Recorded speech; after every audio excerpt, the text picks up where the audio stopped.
Alright, oh, I haven't got any lights on. This might get brighter once I turn this light on and it lights up. Anyway, where are we? Oh, move that light over there. Okay, let's see what happens now. Okay, so lots to say here. Deborah and I had mine, and then Deborah decided she wanted to join in. First off, this is, I hope this is coming out on camera. Yeah, this is Circles on Quilt Circles, set 1 of 2 templates by Westerly Design, which she and I bought. I think we got it from, what's it called? Cotton Patch in Birmingham.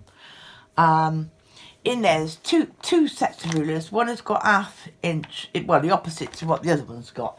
I'm using a ruler that is 2468, yeah? I've started to do this now because, oh, I've lost my thread there. Because you know, my base is a really odd shape because it's, what do we call it? It's, apple cores. Yeah, what I had to do was I've marked out, I hope you will be able to see a bit better, but I have chalko drawn 6 inches across the quilt, but because of the awkward size of the quilt, I had to work with the 6 inches that I had, and I don't know if you can see here, oops, I popped a green dot in to say, well, that's what I'm working from, and then there's a pin that goes up through there that you put the template on, and that's where I started. Then you move across, and again I had to mark a green dot here of where to start because of the odd shape of the actual piece of work that I'm doing. Let me just rethread a second. Oh, I didn't want to do it. Oh, come on, don't muck about. Yeah. So I'm just rethreading. So I've done 1 row across. I've just done this bit here. Okay.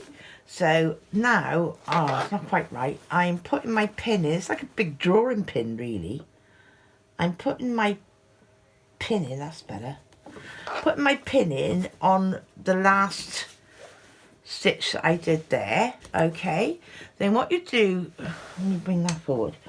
What you do with your ruler is you've got to, oh, I'm just getting around to getting in. Okay, so here the pin goes through a tiny little hole. I'm just going to lower my foot. This is a ruler foot. Again, if you buy Westerly's stuff, you can you could buy the ruler foot that goes. But if you've got a more modern machine, then you may have a ruler foot to go with your machine. But as I'm saying, you can do this on any machine. Now the setup is on a normal machine, you would lighten your tension by 1/2 a go. So if it was on 4, going back to 3.5. Okay, so lighten your tension. You'd put your feed dogs down so that you've got nothing stopping you. It's just you moving the quilt. You would then set your stitch length to 0. You just want the needle to go up and down. You don't want it to travel because you're moving the material rather than travelling. Okay. What else would you do? I have sprayed my surface here with silicone lube, so it's really nice and slippery because you want that. Then obviously you want a template and your foot on. What else have I done? Oh, naturally I put gloves on. These are so easy. They're rubber tip gloves which help me hold the material. So now I've never used this ruler before, so this is a huge learning curve for me. I'm on my 2nd row, and I'm just going to make sure, using my hand crank,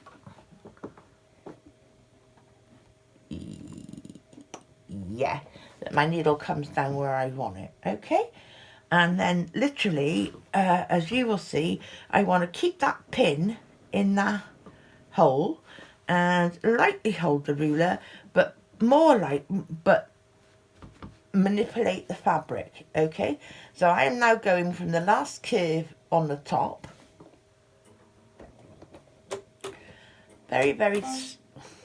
keep telling me my bobbin thread's running out, quite slowly, manipulating, keeping it on the pin, but twisting the ruler as I go.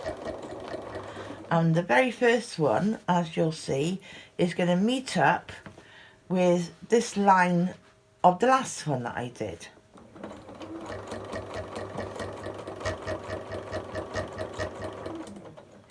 Which it has. Now I can take the ruler out of the way, and following the last line, I need to come down, trying to echo, you know, stitch on top of that last line that I did as best I can, and then bring my ruler back into play. Hello ruler, come back. And will it fit? No, I went too far, so back a couple. Yeah, now see, my ruler fits, yeah? So starting there, that's just my original bit, I'll get out of the way in a minute. I am just going back, moving the ruler,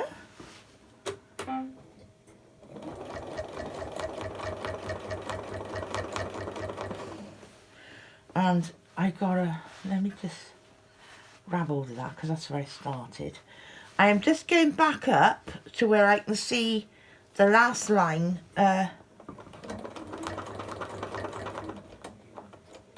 of my previous arc, yeah? So now I gotta travel. Ooh, so you do get jumps. I'm not, you know, this is the first time I've used this ruler, so got a few jumps, bring it back. Oh yeah, look, I'm in vogue now. So from there, keeping it on my pin, holding the ruler very lightly, but manipulating the fabric. Coming back down, I've got this on, if you've got, like me, I've got 1 arrow, 2 arrows, 3 arrows on a speed regulator on your machine. If you've got that, mine is just the very beginning of the second 2 arrows, yeah? That, it seems to work very nicely for me so that I can move the fabric and not have huge or teeny tiny stitches. And I'm just coming back now and stopping there because I've just met this arc that I've done, yeah? So now I need to travel down my arc that I've already done, 1 inch, bring the ruler back in. Oh yeah, I managed that, got the clip still back, you know, still on its peg, so that's all good. And then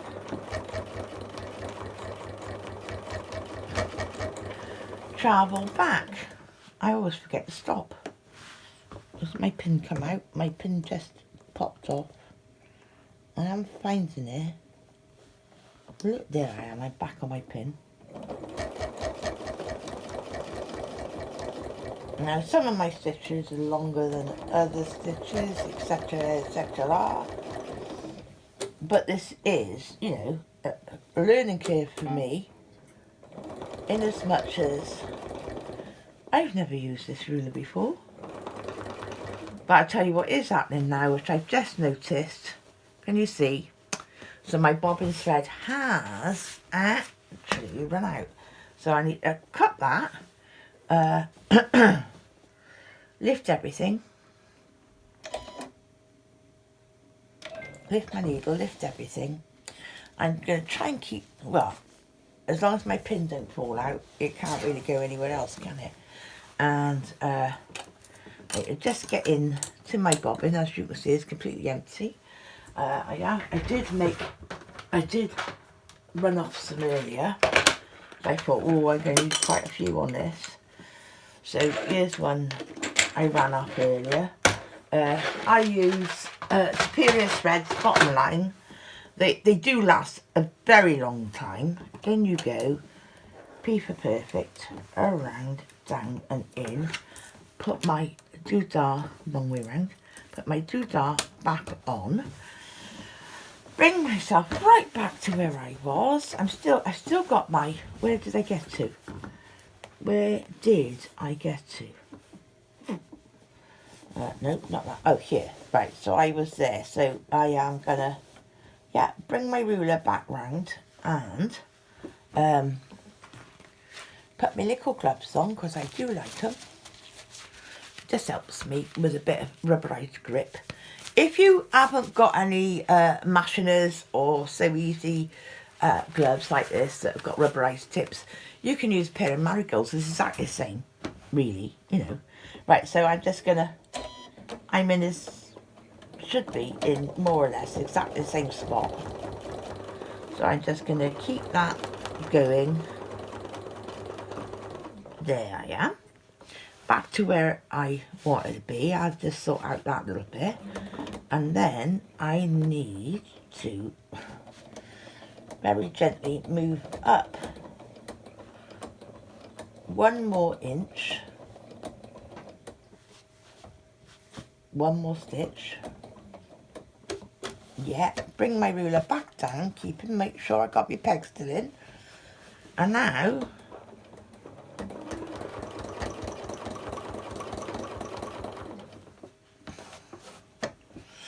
follow it around.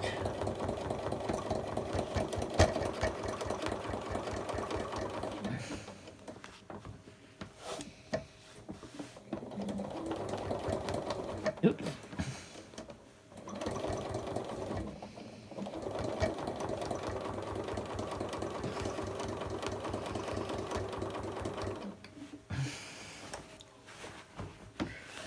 I'm just coming round to here, which is the last stitch that I made. Oh, I don't want to go to there.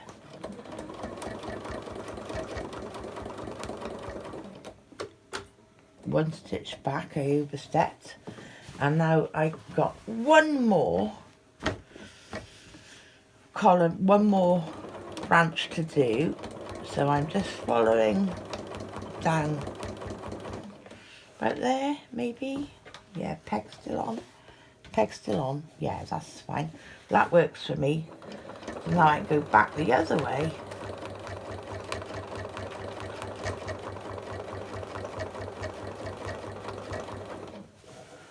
Keep going.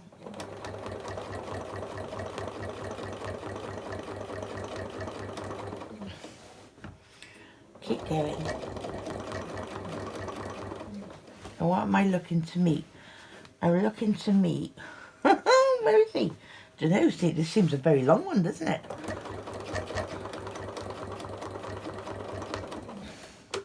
Oh, I can see it.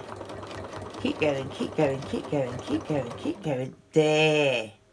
Then I'll do a couple of up and downs and cut off.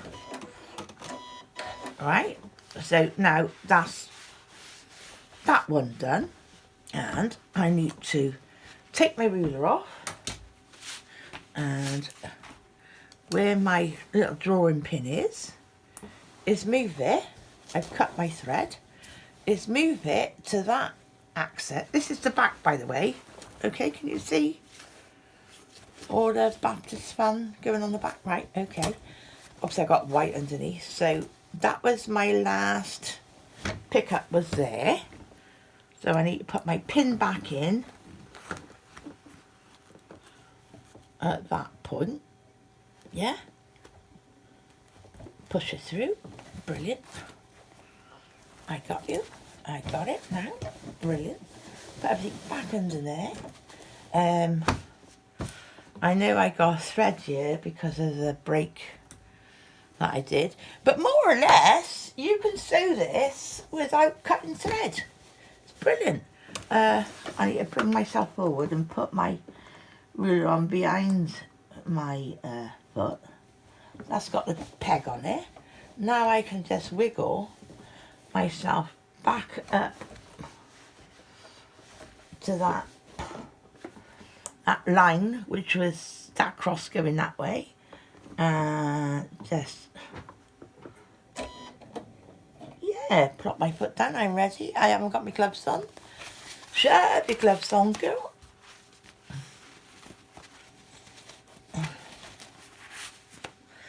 And I'm ready to got my peg in.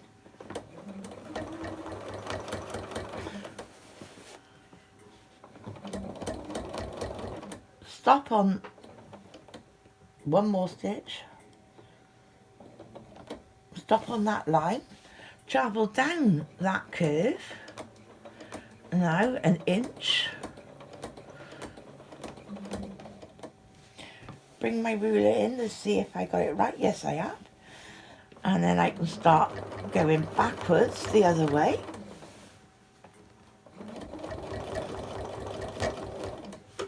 I'm loving this ruler. Right back up to that curve. Stop on that curve, and then using that curve, go up an inch. Bring my, yeah, oh, I get so good at this. Bring my ruler back in. Just gone under my material there. Hang on. Sort yourselves out, kids. Right. Oh, still on my peg. That's brilliant. Starting there then.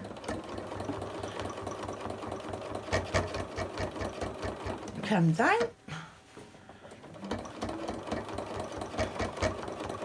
Follow around. This has got to be one of the easiest rulers I've ever used. And stop on that curve. Come down another, trace that down another inch. Bring my ruler back in. Am I going to fit? Yeah, I do. So now I'm going backwards the other way. Keep going until I meet the original arc, which is up here somewhere. Don't know where it is, but it's up there somewhere. Come on, where are you? Oh, is it all the way up there? Yeah, there it is. Right. So then I'm going to follow that round about an inch. Oh, a bit too far. Couple back. Yeah, now that's brilliant. Pass on, and then here we go again.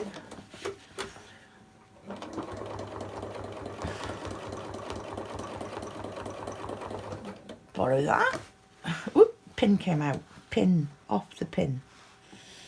Always got to be on the pin. Oh. Oh. There, I have to ease it over one stitch. Anyway.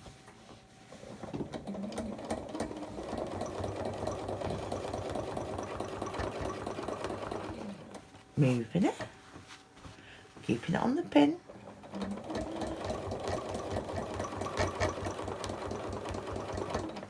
Coming round to meet this arc.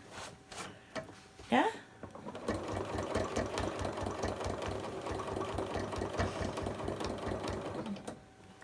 I got one more to do, so inch down that arc, double tracking, excuse me, hold my fabric straight, make sure I'm not off my pin. I need to go back 1, 2, right now I'm on my pin and I'm well in the line, right, and then I can just start going.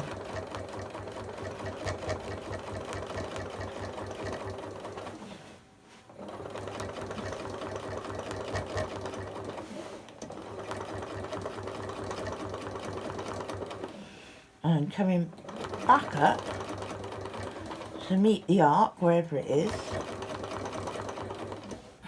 Where is it? Well, do you know what I think I might find? Yeah, I have found. And I will just continue and then up and down a few times and cut off. Because I've gone off the fabric. Okay, it doesn't matter that I've gone off the fabric. But there we are. So now, if I turn this around and show you, there's my pin, which I'm going to move in a minute. Now I'm going to move it back over here. That is 2 rows of back to span done. So now I'm going to take my little pin out.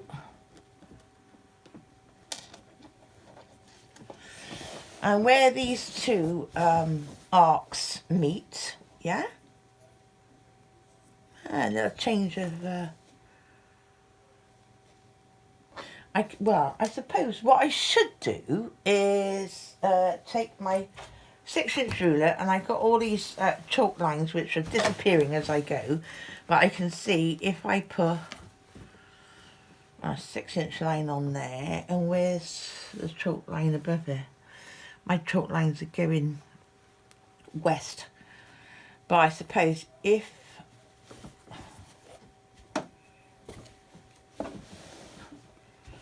right, I can see it. Right, so there's 6. That's the line for 6. That's the line for 6. That's the line for 6. So this is how I did it in the first place, because of the funny shape of this.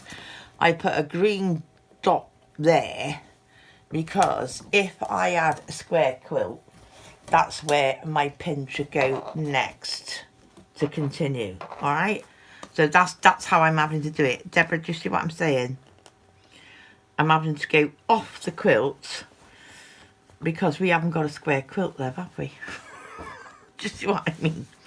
So where my pin would go on the side, no, that's not it. Yeah, that's it. Right, so now I can plop my pin in there, okay, which is the corner of my 6-inch square, put my triangle on there, put my ruler on there to get round out the way, and then bring over everything so that I can start here off the quilt. I'll start off the quilt and come round. Alright, so come round like this now. Yeah? That's how I'm having to do it because we've got, you know, funny edges. Let me stop it there and I'll put this up as a video to get you going when you're ready.